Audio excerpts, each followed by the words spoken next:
शरणं शरणं प्रभु राम शरणं। यसरी सधैँ हरि शरणं हरि शरणं हरि शरणं भनेर उहाँहरू सधैँ आफ्नो व्यवहार गर्नुहुन्छ। त्यसकारणले कालको पनि प्रभाव उहाँहरूमाथि छैन। यस्ता कालभन्दा पनि माथि भएका सनकादि कुमारहरू छिटो गरेर भनिदिनु पर्यो कि भक्ति ज्ञान वैराग्यको दुःख दूर गर्ने सत्कर्म भनेको के हो, के कर्म गर्नाले भक्ति ज्ञान वैराग्यको दुःख दूर होला। यस प्रकारले बिन्ती टक्राउनु भयो। नारद ऋषिको वचन सुनेर सनकादि कुमारहरूले एकै स्वरमा भन्नुभयो, मा चिन्ताम कुरु देवर्षे, चिन्ता नगर नारद मुनि। किन भनेको उपाय सुख साध्योत्र वर्तते पूर्वै बहि। सजिलो छ नि त उपाय सजिलो छ, नजानेको मात्रै हो, आत्तिका छौ नआत्तियो। अब त्यसकारणले हुन त परोपकारी चित्त जसको छ, गाउँ समाजमा वरपर कसैकामा पनि दुःख परेको देख्यो भनेदेखि त्यो दुःख दूर गर्नलाई मान्छे तत्पर हुन्छ, लागि पर्छ। त्यो परोपकारी हृदय भएको मानिस त्यस्तो स्वभावको हुन्छ। नारद मुनि पनि कसैको दुःख हेर्न सक्नुहुन्न, त्यसको दुःख दूर गर्नका लागि प्रयास गर्नुहुन्छ। त्यसै अनुसार ज्ञान र वैराग्यको दुःख दूर गर्न कोसिस गरिरहनु भएको छ। आकाशवाणीले तपाईँलाई भनेको जुन सत्कर्म हो त्यो सत्कर्म गर्न सजिलो छ। तदुच्चते शृणु स्वाद्य स्थिर चित्त प्रसन्न धी। पहिलो त मनमा खुसी हो, प्रसन्न हो। किन आफैले सुन्यो भने उपाय बिर्सिन्छौ भन्न त भनौँला, अलिक पर बौद्धा बाटामा बिर्स्यौ भने फेरि के गर्नु, हामी कहाँ बोक्छौँ तिमी कहाँ हुन्छौ। त्यसकारणले मनमा सन्तोष गर, आनन्द खान उपाय सजिलो छ। त्यो कुरा हामी भन्दछौँ, ध्यान दिएर सुन। सत्कर्म सूचको नूनम ज्ञान यज्ञ स्मृतो बुधैः श्रीमद्भागवतालापः सतुमीत सुखाभिः। आकाशवाणीले भनेको सत्कर्म भनेको यसलाई ज्ञान यज्ञ पनि भनिन्छ। यो श्रीमद् भागवत महापुराण हो, जसलाई सप्ताह विधिले श्रवण गर्नु भनेकै सत्कर्म हो। यसरी सप्ताह विधिले श्रीमद् भागवतको पारायण गरिदिनु भयो भनेदेखि हे नारद मुनि, भक्ति ज्ञान विरागाणाम तद्घोषेण बलम मह। ज्ञान वैराग्य सहित भक्तिलाई ठुलो शक्ति प्राप्त हुन्छ। त्यसकारणले ज्ञान र वैराग्यको दुःख दूर गर्ने इच्छा भए हजुरले गएर भागवत सुनाइदिनु हो।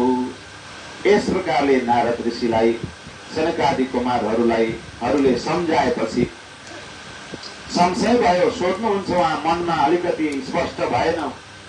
किनभने मैले वेदादि शास्त्र वेदान्तहरू पढेर सुनाइसकेको छु, भएन केही पनि। भने अब भागवत सुनाउँदा कसरी सिद्ध होला, किनभने तत्कथा सुतु वेदार्थ श्लोके श्लोके पदे पदे। भागवतमा एक एक श्लोकमा पद पदमा वेदकै अर्थ व्याख्या गरिएको हुन्छ। त्यसकारणले भागवत पारायण गर्नाले ज्ञान वैराग्यको दुःख दूर हुन्छ भन्ने कुरामा शङ्का छ नारद मुनिलाई। नारद ऋषि भन्नुहुन्छ, हेर्नुहोस् सनकादि कुमारहरू भन्नुहुन्छ, हेर्नुहोस् नारद मुनि, वेदादि शास्त्रको सारांशबाट भागवत बनेको हो। जस्तो प्रकारले दुधको सारांशबाट घिउ तयार भएको हुन्छ, त्यो घिउमा हवन गरे पनि भयो, रोटी पकाए पनि भयो, पुवा पकाउन पनि मिल्यो, मुसेर भातै खाए पनि भयो। त्यस प्रकारले देवानाम रसवर्धनम, देवताका लागि पनि प्रिय हुन्छ। त्यस्तै प्रकारले सबै शास्त्रको सारांश श्रीमद् भागवत भएको हुनाले भागवतबाट नै पार तर्छन् सनकादि कुमारहरू भन्नुहुन्छ। हे नारद मुनि, जसरी उखुबाट चिनी बनाइन्छ, कोही दिन चिनी सकिएछ भने गुलियो चिया खान मन भयो भने के गर्नु, उखुका टुक्रा हाल्नु एक दुईवटा कोठेबारीबाट ल्याएर। गुलियो हुन्छ, हुँदैन। तर त्यही उखुको रसबाट निकालेको बनाएको चिनी एक चम्ची लगाउँदा चिया मिठो हुन्छ। त्यस्तै चिनी जस्तै अथवा उखुको सारांश चिनी सक्खर भए जस्तै सबै शास्त्रको सारांश श्रीमद् भागवत हो। त्यसकारणले यसमा संशय गरिरहनु पर्दैन। अघि 4वटा श्लोकको मात्रै उपदेश गर्नाले वेदव्यासीको मोह नाश भयो भने ज्ञान र वैराग्यको दुःख दूर गर्न 18,000 श्लोक भागवत सुनाउनु अवश्य पार गर्नुहुनेछ, यसमा शंका छैन। अब नारद मुनिले सनकादि कुमारहरूको यो वचन सुनेपछि मनमा विश्वास लिनुभयो। यति सुनेपछि विश्वास भयो, आफ्ना गुरुहरूका साथमा गएर भन्न लाग्नुभयो, हे सनकादि कुमारहरू, ज्ञान यज्ञम करिष्यामि सुखशास्त्र कथा ज्वलम कुत्र कार्यो मया यज्ञ स्थलम तद्वाच्यताम्य। म अवश्य पनि भागवत पुराण लाउँछु, ज्ञान यज्ञ म गर्नेछु, सप्ताह विधिले भागवत सुनाउनेछु। तर कहाँ बसेर सुनाउनु? यमुना किनारमा त ठाउँ थिएन, साँघुरो ठाउँमा ज्ञान र वैराग्य लडेका छन्। अनि आफू भद्र विशाल क्षेत्रमा आइपुगेको छ, कहाँ गएर पुराण लाउँदाखेरि ज्ञान र वैराग्यको दुःख दूर होला? अनि यस्तै प्रकारले त्यो सुखशास्त्र वेद भागवतको कथा भन्न त वेदादि शास्त्र पनि जानेको व्यक्ति हुनुपर्छ, सिद्धिमितिका मान्छेले भन्न सक्दैनन्। त्यसकारणले कसले भनिदिने हो? हजुरहरू नगएदेखि अब पुराण भन्ने मान्छे पनि कोही छैन यति बेला। त्यस्तै प्रकारले कति दिनमा सुन्नु पर्ने हो, सबै कुराको विधि बेली विस्तार भन्नु पर्यो गुरु महाराज। सनकादि चारै कुमारहरूले एक स्वरमा भन्नुभयो, हेर्नुहोस् नारद मुनि, स्थानको तपाईँ चिन्ता नगर्नुहोस्, हरिद्वारमा गंगा नदीका किनारमा गएर आयोजना गर्नुपर्छ। किन भनेको त्यहाँ भगवानको पूजाका लागि फूलपातीको कमी छैन, प्रशस्तै सुनहरा सुवर्णमय कमलहरू फुलेका छन्। अनि त्यस्तै त्यहाँ बस्ने ठाउँ पनि नदीको किनारमा गंगाजीले पहाडबाट बगाएर ल्याएको बालुवा थोपारेको ठाउँ, नवकोमल बालकम, प्रशस्तै छ नदी किनारा। बालुवामा ओछ्याउने पनि त्यति ओछ्याइरहनु पर्ने छैन, नवकोमल नयाँ नयाँ बालुवा छ, नरमै छ, त्यस्तो खादिएको साह्रो पनि छैन। त्यहाँ बसेर पुराण सुन्न पनि सकिन्छ, भन्न पनि सकिन्छ। श्रोताहरू पनि प्रशस्तै आउनुहुनेछ, श्रोताको पनि कमी हुने छैन। त्यहाँ गएर पुराण सुन्नुपर्छ। अब शब्दै लाग्यो नारद ऋषिलाई। नारद ऋषिले शंका गर्नुभयो, सोध्नुहुन्छ, ज्ञान र वैराग्य ढलेका छन् वृन्दावनमा यमुना तटमा, उनीहरूको मुक्तिको लागि कल्याण गर्नुपर्ने भयो कहाँ? हरिद्वारमा, गंगा किनारामा, होइन? त्यस्तो छ नि त चलन, जहाँ पुराण गएको हो त्यही गएर पुराण लाउने भन्ने कतिजनाको चलन हुन्छ नि त। उहाँ साह्रै परेका छन् ज्ञान र वैराग्य चाहिँ वृन्दावनमा। सनकादि कुमारहरूले भन्नुभयो हरिद्वारमा कथा लाउनु भनेर। अनि यो कसरी हुन सक्छ भनेको यो सूत्र हो, नीति प्रकृतिको नियम हो कि यत्र भागवती वार्ता तत्र भक्त्यादिकम व्रजेत। चाहे भागवतको आयोजना जहाँसुकै लगाउनुहोस्, जहाँ भागवतको कथा आयोजना हुन्छ त्यहाँ भक्तिको आगमन हुन्छ, वैराग्यको आगमन हुन्छ, ज्ञानको आगमन हुन्छ। त्यसकारणले कथा शब्दम समाकर्ण्य, कथा रूप शब्दलाई श्रवण गरेर ज्ञान भक्ति वैराग्य भनेका परिपुष्ट हुन्छन्। त्यसैले हरिद्वारमा लगाए पनि हुन्छ, वृन्दावनमै लगाए पनि हुन्छ, अरू कुरुक्षेत्रमा गए पनि हुन्छ, पाशुपत क्षेत्रमा गए पनि भयो, विराटनगरमै लगाए पनि भयो, आपत्ति भएन। जहाँसुकै आयोजना गरे पनि हुन्छ, त्यही ठाउँमै जानुपर्छ भन्ने छैन। ज्ञान वैराग्यको उपस्थिति जहाँ जहाँ भागवतको कथा त्यहाँ त्यहाँ हुने गर्दछ। राजा नारद मुनिले यो सनकादि कुमारहरूको वचनमा विश्वास गरेर भन्नुभयो कि जे जसो भए तापनि प्रभु, त्यसो भए भागवत कसरी भन्नुपर्ने हो, विधि विधान के हो, मलाई केही थाहा पनि छैन। हजुरहरू आफै गएर कथा सुनाउनुहोस्, पाठ पारायण गरिदिनुहोस्, म गएर कर्ता भएर बसौँला भन्नुभयो नारद मुनिले। हरिद्वारमा कथा हुने भयो। तीन त्रिलोकीमा हल्ला चल्यो। हेर्नुहोस्, भूर्लोके देवलोके च, कहाँ कहाँ हल्ला भयो? भूर्लोके पृथ्वी लोकमा, देवलोके देवलोकमा, ब्रह्मलोके तथा पुनः ब्रह्मलोकमा पनि यो हल्ला भयो कि सनकादि कुमारहरूले पुराण भन्दै हुनुहुन्छ, भागवत सुन्न जानुपर्छ। देवताहरू सुन्न आउने भए, ब्रह्मलोकका ऋषि मुनिहरू आउने भए, पृथ्वी तलका ज्ञानी महात्मा भक्तहरूको पनि उपस्थिति भयो, धेरै समाज भयो। त्यो धेरै समाजका बीचमा एकापट्टि यस्तो ठाउँ बनाइयो कि पृथक पृथक स्थानमा पृथक पृथक व्यक्तिको वास, श्रोताको बस्ने ठाउँ। आमा दिदी बहिनीहरूलाई बस्ने ठाउँ एकपट्टि, बुबा दाजुभाइहरू बस्ने ठाउँ एकपट्टि, ऋषिमुनिहरू आउनुभयो भने अर्कोपट्टि, त्यसमा पनि ब्रह्मर्षिहरूको एउटा ठाउँ, राजर्षिहरूको एउटा ठाउँ, देवर्षिहरूको एउटा ठाउँ, यसरी पृथक पृथक ठाउँ फराक क्षेत्र भएपछि त बेग्ला बेग्लै ठाउँ बनाउन पनि पाइँदो रहेछ। त यसरी भिन्न भिन्न स्थानमा राखेर स्वयं कर्ता आफै नारद मुनि बसेर पुराण सुन्न आरम्भ गर्नुभयो। सनकादि कुमारहरूले पुराण भन्न लाग्नुभयो। पुराण भन्ने क्रममा विधि यो छ कि सबैभन्दा पहिले महात्म्यको कथा सुनाउनु पर्छ, अनि अगाडिको अरू कथा सुन्नुपर्छ। तर हाम्रो नेपाली परम्परा हो, यो चाहिँ मौलिक परम्परा। बेलुका महात्म्य सुन्ने, दिउँसो कथा सुन्ने है।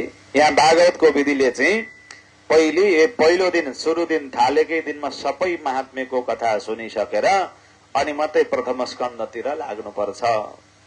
तर नेपालमा जहाँसुकै पुराण भए तापनि बेलुका महात्म्य सुन्ने यो चलन भएको हुनाले यस चलनलाई पनि पछ्याइएको हो। हेर्नुहोस्, शास्त्रीय सुरूढी गरिएसी हैन, शास्त्रको नियम भन्दा पनि रूढ परम्परा के छ चलेको त्यसलाई पनि सम्मान गर्नुपर्छ भन्ने नीति शास्त्रको नियम छ। र यस प्रकारले सनकादि कुमारहरू त्यहाँ महात्म्य कथा सुनाउन लाग्नुभयो। श्रीमद् भागवत महापुराणलाई जसले सप्ताह विधिले श्रवण गर्छ भने ओहो अवश्य पनि मोक्ष साधना हुन्छ। भागवत सुन्नका लागि बिहान दिउँसो बेलुका राति कतिखेर सुन्ने भन्ने त्यस्तो नियम हुँदैन। जतिखेर भ्यायो त्यतिखेर सुन्ने, अनि कुन दिनमा सुन्ने कुन दिन नसुन्ने त्यस्तो पनि नियम छैन। सबै दिनमा सुन्न मिल्छ। सदा सेव्या श्रीमद् भागवती कथा। श्रीमद् भागवतमा श्रवण मात्र गर्नाले भगवान हरि चित्तमा आएर विराजमान हुनुहुनेछ। आएर चित्तमा आएर बसिसकेपछि हामीले जानी नजानी गरेका पापहरूलाई चोरिन दिनुहुनेछ। ब्रजे बसन्तम नवनीत चौरम गोपांगनानां च दुकूल चौरम अनेक जन्मार्जित पाप चौरम चौराग्रगण्यम पुरुषम नमामि। जन्म जन्मान्तरको पाप चोरिदिनुहुन्छ हृदयमा आएर भगवानले जसले भागवत श्रवण गर्नुभयो। त्यसकारणले श्रद्धा भक्तिले भागवत श्रवण गर्नुहुन्छ, श्रवण गर्नुपर्छ। हेर्नुहोस्, यस्तै पुराण लाको एउटा ठाउँ रहेछ। धेरैजना श्रोताहरू कथा सुन्न भनेर जानुहुन्थ्यो। तीमध्ये एकजना बुढी आमा पनि हुनुहुन्थ्यो है। सबै कथा सुन्नुहुन्थ्यो। कथा सुरु भएदेखि अन्तिमसम्म बसेर पुराण सुन्नु हुँदो रहेछ उहाँले। राधे राधे। अनि कथा सुनिसक्दा नसक्दा आमाका आँखामा उठ्ने बेला भएपछि बर्र आँसु आउँथे। सब घरेर रुनुहुन्थ्यो। 3-4 दिन भइसक्यो, गुरुले पनि देख्नु हुँदो रहेछ। एक दिन त सोध्नु भएछ बेलुकाखेरि, माताजी हजुर कस्तो भावुक भएर पुराण सुन्नुहुन्छ कि कथाको भाव प्रसङ्गलाई बुझेर होला गहभरि आँसु हुन्छन्। भगवानको कथामा द्रवीभूत हुनु राम्रै कुरा हो। कुन कुन कथा प्रसङ्ग सुन्दा तपाईलाई आँखाबाट आँसु आउँछ, के सुन्नुभयो, आजको के सुन्नुभयो कि किन रुनुहुन्छ भनेर सोध्नु भएछ एक दिन। हेर्नुहोस्, राधे राधे। आमाले भन्नुभयो, बल्ल बल्ल गुरुसँग बोल्न पाउनु भएको। हस्याङ फस्याङ गर्दै अलि बिस्तारो साउती पाराले भन्नुभयो, गुरुजी एउटा कुरो छ। के कुरो छ? अस्ति 2-4 दिन अगाडिको कुरा भने के भयो? पुराण सुन्न म ढुक्कै जान्छु है मात्रै भनिरहे। 3 वर्षदेखि मैले पालेको मेरो सिँगारे खसी त स्वतै छोरा बुहारीले बेचिदिएछ। बेचिदिए नि गुरु, बेचिदिए। अलिअलि राम्रो थिएन, ठ्याक्कै कस्तो मजाका दारी पलाएको थियो। यसो हेर्छु हजुरका अनुहारमा गुरुले पनि दारी पाल्नु भएको छ। ठ्याक्कै त्यसैको सम्झना आउँछ। अनि आएर बिहानदेखि हेरेको गुरु नउठुन्जेल राधे राधे। कहाँ पुराण सुनेर भावुक भएर प्रसङ्गमा रुनुभयो भनेको त नारायण सिगारे खसी सम्झेर परो छ। त एक चित्त लगाएर पुराण सुन्नु पर्छ। भक्तवत्सल भगवानको जय हो। सनकादि कुमारहरू भन्नुहुन्छ, जबसम्म मान्छेले जीवनमा सप्ताह विधिले विधि विधान पूर्वक भागवत श्रवण गर्दैन तबसम्म संसारको जन्म मरण चक्र छोड्दैन। त्यसकारणले भागवतलाई विशेष ध्यान दिएर श्रवण गर्नुपर्छ। धेरै कुरा के भनौं, भागवतको पुस्तक मात्रै जसका घरमा राखिएको छ भने त्यस घरका पितृहरू सधैँ तृप्त हुन्छन् भनिएको छ। अनि यस्तै प्रकारले जसका घरमा भागवत पुराणको आयोजना हुन्छ भने त्यो घर तीर्थ समान पुण्य हुन्छ। भागवत आयोजना गरेको भूमिको परिक्रमा गर्नाले तीर्थ यात्रा गरेको पुण्य फल मिल्छ। कोही धेरै टाढाको ठूलो तीर्थ जान सक्ने अवस्था छैन, विभिन्न ठाउँ घुमुला भनेको फलाना मान्छे तीर्थ गए, फल्नु गयो, फलानु गयो, आफू जान्न पाइएन, खेद नगर्नुहोस्, घरमै पुराण लाउनु, परिक्रमा गर्नु कथा मण्डपलाई तीर्थ गएको भन्दा बढी पुण्य फल मिल्छ। अश्वमेध यज्ञ गरेको फल पाइन्छ, वाजपेयी यज्ञ गरेको फल मिल्छ। सप्ताह विधिले भागवत श्रवण गर्नाले आफ्ना शरीरमा भएका सारा पापहरू पनि नष्ट भएर जान्छन् भनिएको छ। त त्यसकारणले भागवत आयोजना गरेको भूमि नै पवित्र भूमि हो। हेर्नुहोस्, एक दिनको कुरा हो, साक्षात भगवान महादेव कैलाशबाट पार्वतीलाई लिएर धरतीमा घुम्न भनेर आउनु भएछ। आउँदा आउँदै जंगलमा यसो सानो मैदान क्षेत्र थियो, गएर साष्टाङ्ग दण्डवत गर्नुभयो। महादेवले ढोगेको देखेपछि पार्वती माता सोध्नुहुन्छ, होइन प्रभु किन ढोग्नु भएको, त्यहाँ के देख्नुभयो त? केही छैन त भनेको। पार्वती अब 50 वर्ष पछाडि यो ठाउँमा पुराण लाग्छ, कसै न कसै भक्तले पुराण लाउँछ, भागवत लाउँछ, त्यस्तो पवित्र भूमि हो। 50औं वर्ष पछाडि पुराण लाग्ने पनि भूमि स्वयं महादेव दण्डवत गर्नुहुन्छ। अर्को ठाउँमा जानुभयो, अलिक पर फेरि प्रणाम गर्नुभयो। पार्वती माता सोध्नुहुन्छ, महादेव यहाँ किन ढोग्नुभयो भन्दा पोहोर यहाँ 25 वर्ष अगाडि पुराण लागेको थियो। 25औं वर्ष अगाडिदेखि पुराण लागेको भूमि त्यो पवित्रतम भूमि हो, जहाँ स्वयं शिवजीले पनि दण्डवत गर्नुहुन्छ। त यस्तो पावन भूमि हेर्नुहोस्, यो ठाउँमा पनि सबै ओरतिर पनि घर, परतिर पनि घर, बीचमा अलिकति ठाउँ अहिलेसम्म किन रहेको रहेछ त भन्दा पुराण लाग्ने ठाउँ रहेछ नि, होइन? भागवतको मण्डप बन्नका लागि बाँकी रहेको रहेछ नि। सायद यो ठाउँमा जसको जग्गा, जसको भूमि छ, ती मान्छे धन्य छन् जसको आफ्नो भूमिमा सप्ताह भागवतको आयोजना भएको छ। टाढा नजिक जहाँ भए पनि सायद सुन्दै हुनुहुन्छ होला, उहाँलाई ज्ञान छ होला है। आफ्नो जग्गामा भागवत लागेको अत्यन्तै पुण्यको प्रसंग हो। हेर्नुहोस्, साक्षात महादेवले पनि त्यस ठाउँलाई प्रणाम गर्नु हुँदो रहेछ, ढोग्नु हुँदो पाउँदो रहेछ। पितृहरू तृप्त हुन्छन् कथा मात्र श्रवण गरेर। एउटा आदि श्लोक मात्रै भए पनि जसका घरमा भागवतको श्लोक लेखिएको छ भने यमराजका दूतको प्रवेश हुँदैन भनिएको छ। घरमा प्रवेश गर्ने ढोकानेरी अथवा बैठक कोठाको भित्तामा काहीँ न काहीँ भागवतको श्लोक लेखेर राख्नुपर्छ। हेर्नुहोस्, विभिन्न प्रकारका फोटाहरू टाँच्नुको सट्टा राम्रा अक्षरले भागवतको एउटा दुईवटा श्लोक लेखेर राखियो, सधैँ हेरियो, देखियो भने आफूलाई पनि कण्ठस्थ हुन्छ। नयाँ पाहुना कोही अतिथि आयो भने पनि नजर तीनजना यसो गरेर पढ्छन्। उनको जतिजनाले पढे उतिजनाको कल्याण भयो, घर पनि तीर्थ भयो, यमराजका दूतको प्रवेश भएन, त्यस्ता ठाउँमा प्राण गयो भने भगवानका धाममा बास पनि भयो। त्यस प्रकारको दुर्लभ छ भागवतको कथा। यसरी भागवतको महिमा वर्णन गरिरहनु भएको छ। करोडौं जन्मको पुण्यका प्रभावले बल्ल बल्ल प्राप्त हुने श्रीमद् भागवती गाथालाई श्रद्धात श्रवणे नित्यम माघे तावदीया फलम तत्फलम सुखदेवेन सप्ताह श्रवणे कृतम। श्रद्धाले सुन्नुपर्छ, एउटै शर्त हो, बडो प्रेम भक्तिले श्रवण गर्नुपर्दछ, विधिपूर्वक श्रवण गर्नुपर्छ। कलिको दोष पनि लाग्दैन, आयुमा पनि वृद्धि हुन्छ, धन पनि बढेर जान्छ, घर परिवारमा पनि मेलमिलाप हुन्छ। अनि यस्तै प्रकारले अनेक यज्ञ गरेको भन्दा ठूलो पुण्य फल प्राप्त गर्दछन् श्रीमद् भागवतको आयोजना गर्नाले घरमा।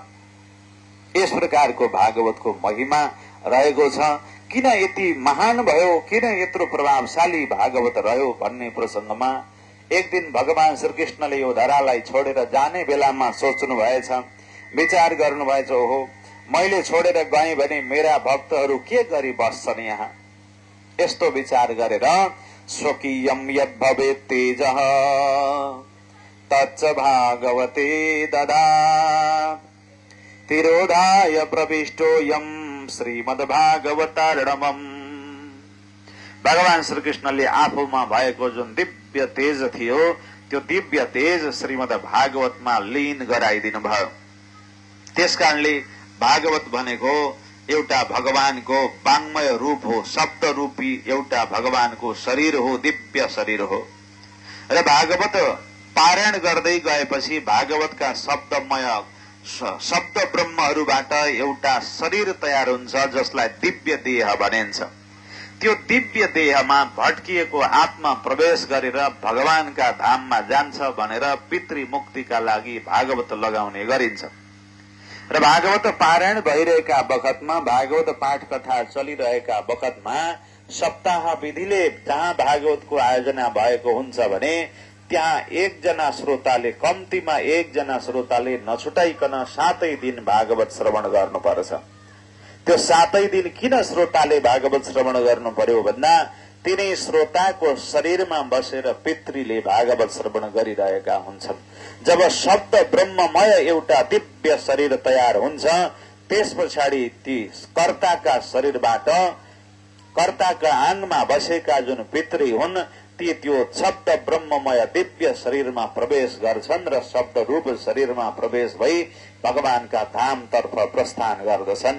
यसैलाई मुक्तिका लागि अथवा यो मुक्ति भएको भनेर भनिन्छ, मुक्तिका लागि भागवत लगाइएको भनिन्छ। त श्रोताले विशेष ध्यान दिनुपर्छ, एक चित्त भएर, दत्त चित्त भएर र दिनै पछि कम्तीमा 7 दिनसम्म बस्न भ्याउने एकजना मान्छे हुनुपर्छ, मूल श्रोता भएर बस्नुपर्छ यसरी। र पाठ कथादि शब्दद्वारा निर्माण भएको दिव्य देहमा प्रवेश गरेको पितृको आत्मा भगवानका धाममा जान्छ, भगवानका साथमा प्राप्त हुन्छ र फेरि यस धरतीमा फर्केर आउनु पर्दैन, सुख रूप आनन्द रूप परमात्मामा लीन हुन्छ। यसका लागि सप्ताह विधिले भागवत श्रवण गर्नुपर्छ भनिएको हो। तेनेयम वाङ्मयी मूर्ति प्रत्यक्षा वर्तते हरेः सेवनात् श्रवणात् पाठात् दर्शनात् पापनाशिनी। श्रीमद् भागवत हेर्नु, जान्ने मान्छेले आफै पाठ गर्नु, आफै पढ्नु, आएन भने बसेर सुन्न पनि भ्याइएन भने आएर यसो एउटा एउटा फूल अथवा माला फल केही न केही राखेर पूजा गर्नु, प्रणाम गर्नु, ढोग्नु, शरण पर्नु, त्यति गर्दाखेरि पनि पापबाट मुक्ति हुन्छ भनिएको छ। यस्तो अद्भुत भागवतको महात्म्य कथा वर्णन गरिरहनु भएको थियो सनकादि कुमारहरूले। त्यसै ठाउँमा हरिद्वारमा जहाँ कथा भनिरहनु भएको छ त्यस ठाउँमा भक्ति, ज्ञान र वैराग्य 3 जना अचानक त्यहाँ प्रादुर्भाव हुनुभयो। ती बुढा भएर सेतै फुलेका ज्ञान र वैराग्यता, ओहो भक्ति सुतौ तौ तरुणौ गृहीत्वा, भर्खरका भएछन्, पुराणको महात्म्यको कथा मात्रै सुनेर तरुण अवस्थाका भएछन्। 12, 15, 16 वर्ष 18 वर्षका उमेरका भएर आफ्नी आमा भक्तिलाई दायाँ बायाँ ज्ञान र वैराग्यले हातमा समातेका छन् अनि सँगसँगै गीत गाउँदै पो आएछन् पुराण सुन्नलाई भनेर। कस्तो गीत गाउँदै आए होला? श्री कृष्ण गोविन्द हरे मुरारे, हे नाथ नारायण वासुदेव। हामी पनि गाइहेरौं। श्री कृष्ण गोविन्द हरे मुरारे, हे नाथ नारायण वासुदेव। श्री कृष्ण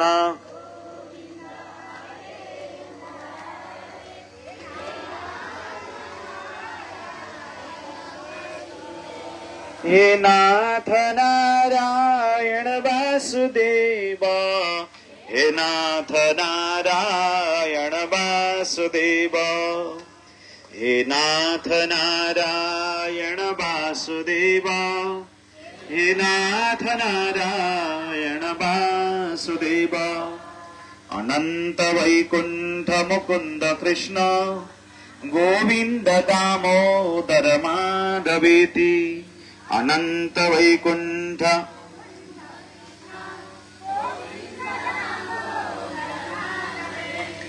हे कृष्ण हे यादव हे सखेति गोविंद दामोदर माधवेति हे कृष्ण हे यादव हे सखेति श्री कृष्ण गोविंद हरे मुरारे हे नाथ नारायण वासुदेव श्री कृष्ण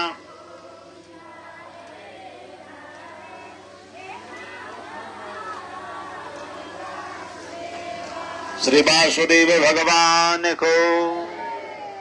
इस प्रकारले भगवान का नामहरू जप्दै हे कृष्ण हे गोविंद हे दामोदर हे सखा भगवान का नामहरू जप्दै जप्दै ज्ञान भक्ति वैराग्य वहाँ उपस्थित हुनुभयो। सबैले यसो हेरी अचम्म भयो। कथा मण्डपका अगाडि अचानक को आइपुगिन् भनेर सोधखोज गर्न लागे। सनकादि कुमारहरू भन्नुहुन्छ कथार्थतो निष्पतिता धुनेयम कथाका प्रभावले भक्ति महारानी प्रकट भएकी हुन्। भक्तिले बिन्ती चढाउनु भयो के सनकादि कुमारहरू हो क्वाहम तो तिष्ठाम्य दुना ब्रुवन्तु। अब म कहाँ आसनमा बसौं? सबै देवर्षि बसेका